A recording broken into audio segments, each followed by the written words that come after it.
ملاحظہ کی ابھی آپ کو براہ راست اسلام آباد لیے چلتے ہیں۔ قومی اسمبلی کا اجلاس جاری ہے اور وزیر تعلیم شفقت محمود اظہار خیال کر رہے ہیں۔ لیکن اگر ہم موازنہ کریں، دنیا کے معاملات سے موازنہ کریں تو پھر دیکھیں کہ یہاں پہ کیا صورتحال ہے۔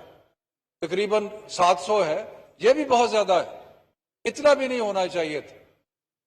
لیکن اور جتنی انفیکشن کی بات ہوتی ہے، انفیکشن بڑھ رہی ہے، ایکچولی اگر انفیکشن بڑھے گی تو شرح اموات جو ہے وہ تناسب کے حساب سے اور کم ہو جائے گی۔ لیکن ہمیں ساتھ ساتھ جب تنقید کی جاتی ہے اور یہ کہا جاتا ہے کہ جی انہوں نے پرواہ نہیں کی، میں پوچھتا ہوں کہ ان کی آپ نے پرواہ کی جو تنقید کر رہے تھے؟ انہوں نے اس چیز کی پرواہ کی کہ لوگ جو ہیں ان کے لاک ڈاؤن کے اثرات عام آدمی پہ کیا ہوں گے؟ انہوں نے اس چیز کی پرواہ کی کہ جو بیچارے روز صبح گھر سے اٹھتے ہیں اور مزدوری کے لیے جاتے ہیں ان کے کیا حالات ہوں گے؟ کیا انہوں نے اس چیز کی پرواہ کی کہ جو دکاندار صبح اٹھتا تھا اور وہ اپنے دکان سے روز کی کمائی کر رہا تھا اس کے کیا حالات ہوں گے؟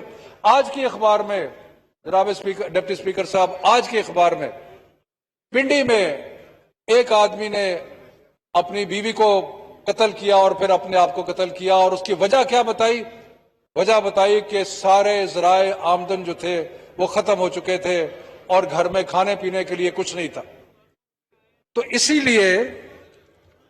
اسی لیے جو ہماری پرائم منسٹر نے پہلے دن سے یہ کہا تھا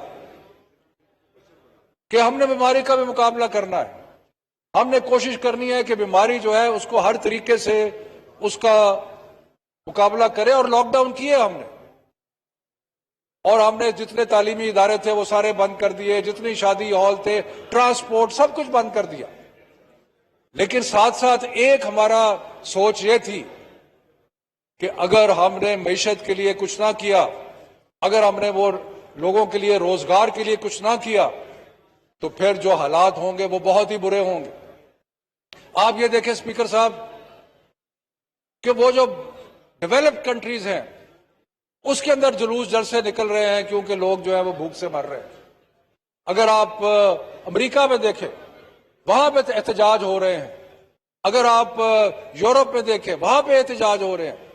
ہندوستان میں ہزاروں لوگ سڑکوں پہ چلتے چلتے مر گئے وہاں پہ، اس لیے کہ بیچارے غریب لوگ، یہ آفت جو ہے یہ غریبوں پہ زیادہ آئی ہے، اس لحاظ سے کہ ان کی معیشت، ان کا روزمرہ کی زندگی بے تحاشا متاثر ہوئی۔ اور ہم نے کوشش کی کہ ہم اس کا مقابلہ کرنے کے لیے سب کو ساتھ لے کے چلیں، اور میں آپ کو بتاتا ہوں کہ کس طرح ساتھ لے کے چلیں۔ پرائم منسٹر نے ایک نیشنل کوارڈینیشن کمیٹی بنائی، اس میں سارے چیف منسٹر جو تھے وہ ممبر تھے، اس میں سارے جو آزاد کشمیر، گلگت بلتستان اور بھی سارے ممبر تھے۔ روز نیشنل پھر ایک اور کمیٹی بنائی، national command and operation centre, روز اس کی میٹنگ ہوتی ہے، روز بھی اس کی میٹنگ میں سارے صوبائی نمائندے جو ہیں وہ شامل ہوتے ہیں اور سارے حالات کو جانچ کے دیکھ کے اس پہ فیصلہ کیا جاتا ہے۔ تو یہ کوارڈینیشن ہے، یہ آپریشنل لیول کی کوارڈینیشن ہے، اور آپریشن لیول کی کوارڈینیشن جو ہے وہ سارے ملک میں ہو رہی ہے۔ لیکن پھر بھی پرابلم کیا ہے کہ نہیں جی ہمارے سے تو یہ تو عجیب ہے، کنفیوژن ہے۔ یہ کنفیوژن ہے، غریب کا خیال رکھنا کنفیوژن ہے؟ جو بندہ جس کا کھانے کے لیے کچھ نہیں ہے اس کا خیال رکھنا یہ کنفیوژن ہے؟ تو جناب اسپیکر صاحب یہ جو بے حسی ہے، یہ جو بے حسی ہے، غریب عوام کے لیے جو بے حسی ہے، اس میں افسوس کرنا چاہیے۔ اور پھر ہمیں کہا گیا کہ جی صوبوں کی مدد نہیں کی گئی۔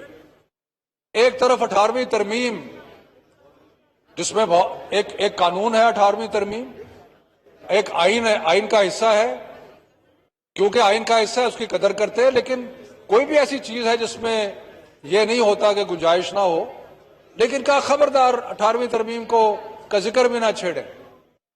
لیکن ساتھ ساتھ آرڈیننس جو سندھ نے پاس کیا اس کے اندر ایسی چیزوں کا ذکر کیا جس کا تعلق وفاقی حکومت سے ہے۔ کہ جی بجلی کے ریٹ کم کریں. بجلی کہاں سے؟ 18ویں ترمیم کو ذرا غور سے پڑھے, اس میں بجلی جو ہے وہ صوبائی سبجیکٹ نہیں ہے کہ جی اس کو ادا کر دیں. اور جو کہ جی وفاق ہمیں جو ہے وہ ہیلتھ میں مدد کیوں نہیں کر رہا؟ ہم نے مدد کی, ہم نے بے شمار چیزیں بھجوائی, لیکن آپ کی ذمہ داری ہے. تو ایک طرف 18ویں ترمیم کا واویلا اور دوسری طرف خود 18ویں ترمیم کے جو حدود ہیں ان سے تجاوز. تو میرا خیال ہے کہ یہ جو رویہ ہے یہ رویہ ٹھیک نہیں ہے.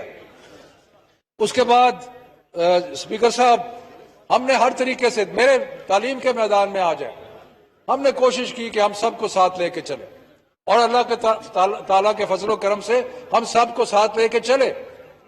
جب ہم نے اسکول بند کرنے کا فیصلہ کیا تو ہم نے سب کے مشاورت سے فیصلہ کیا. اس کے بعد جب ہم نے امتحانات کے بارے میں فیصلہ کیا, سب کی مشاورت سے فیصلہ کیا, اور ہم نے بہت سارے اقدامات اٹھائے جس میں مختصراً میں عرض کرنا چاہتا ہوں. کیونکہ سارے اسکول بند ہو گئے تھے, اس لیے ہم نے فیصلہ کیا کہ فوری طور پہ ہمیں کوئی ایسا بندوبست کرنا چاہیے کہ بچوں کی تعلیم جو ہے وہ کسی نہ کسی طریقے سے جاری رہ سکے. تو ہم نے لاک ڈاؤن ہونے کے 15 دنوں کے اندر اسپیکر صاحب ہم نے ٹیلی اسکول کا اجرا کر دیا,